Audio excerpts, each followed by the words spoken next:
Hello,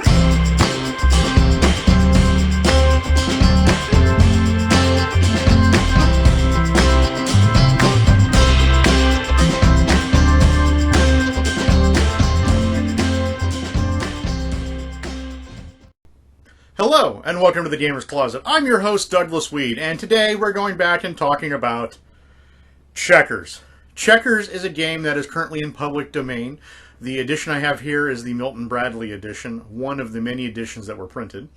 The game originated in the year 1150. It seats 2 players, runs for about 10 to 30 minutes of game time, and is rated for ages 6 and up.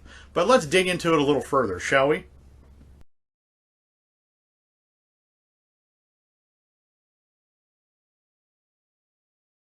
Checkers is a game that's been around for a long time. It's been printed by multiple different manufacturers, from being at Milton Bradley to Pressman Games to many, many others. Checkers is played in many countries around the world. It's known as checkers in American English or draughts in British English. Here pictured are a couple of gentlemen in Barbados playing draughts.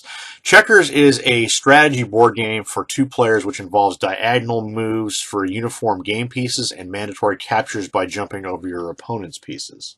In about 1100, probably in southern France, the game Alkirk was adapted using backgammon pieces on a chessboard. Each piece were called furs, the same name as the chess queen, as the move of the 2 pieces was the same at the time. The rule of crowning was used in the 13th century, as it was mentioned in Philippe Moë's Chronique in 1243, when the game became known as Fiers. The name used for the chess queen derived from the Persian fairs, meaning royal counselor or vizier. The pieces also became known as dames when the name was adopted for the chess queen. The rules forcing players to take pieces whenever possible was introduced in France in around 1535, at which point the game became known as J-Force, identical to a modern American checkers. The 18th century English author Samuel Johnson wrote a foreword to a 1756 book about checkers by William Payne, the earliest book in English about the game. This game does come with multiple pieces. It comes with a game board, and it comes with 24 player men, 12 in a light color and 12 in a dark color, depending on what edition you have.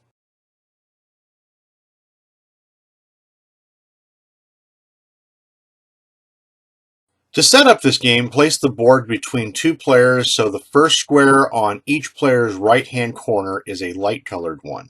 One player takes 12 red men and the other the 12 black. Each sets up their men on the board as shown here in the picture. Black goes first by moving one of their frontline men 1 square forward along either diagonal row of dark squares. The red player then moves in the same manner, and after this the players move 1 man alternately, always along the diagonal row of the dark squares towards their opponent's back line. Moves are made to unoccupied dark squares. If an opponent's man is in the next diagonal square forward with an empty dark square directly behind it and the same diagonal line in a row ahead, you must jump that man and land in an empty square, thereby capturing your opponent's man. Captured men are removed from the board. If there are several successive jumps in a straight or zigzag forward direction, you must make all of them. A player must capture their opponent's men whenever possible. If they do not, they may be huffed. That is, their opponents may, as a penalty, remove from the board the man that should have made the capture. If one of your men reaches your opponent's back line, it becomes a king, and your opponent places a captured man on top of it to indicate this. A king can move in any direction along empty adjoining dark squares and can jump in any manner as a regular man, except the king jumps can be made in any diagonal direction, either forward or backwards. The first person to remove all of their opponent's men from the board or block their opponent so they can't move is the winner. Checkers has had many variants created over the years. Here are 2 interesting variants that stood out to me. The first is suicide checkers, also known as anti-checkers or giveaway checkers or losing draughts. It's a variant where the objective of each player is to lose all of their pieces and force a capture from the other player. The second of these is called Vigman's draughts. Each player has 24 pieces, 2 sets, 1 on the light squares and 1 on the dark squares. Each player plays 2 games simultaneously, 1 on the light squares and the other on the dark squares. The total result is the sum of results for both games. Well, this has been an overview of Checkers.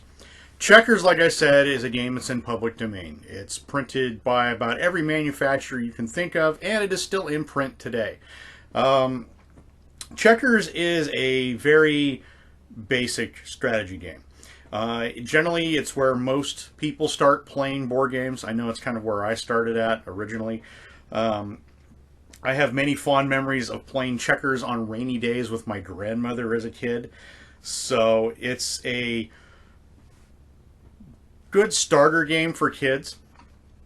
Checkers is a game, or should I say draughts, depending on what country you're in.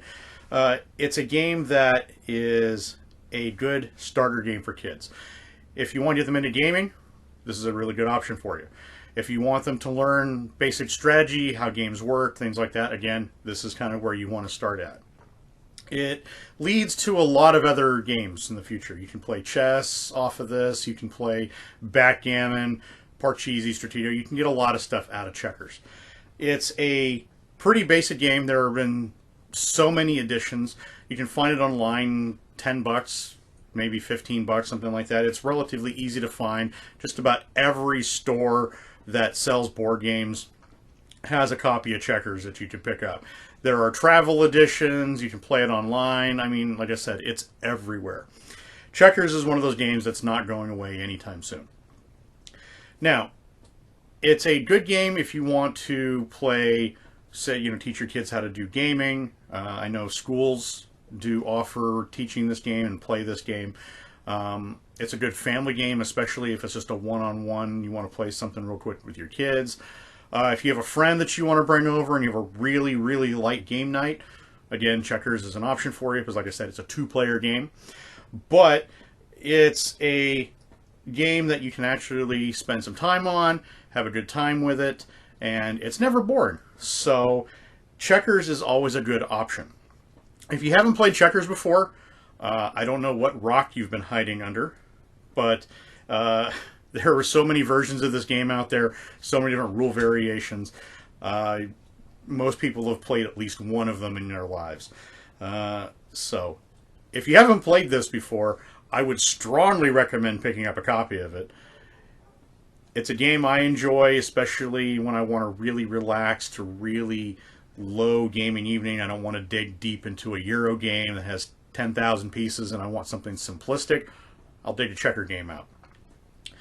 Like I said, it's known as Checkers here in America. It's known as draughts in multiple different English countries or countries that are related to England, like Barbados and things like that.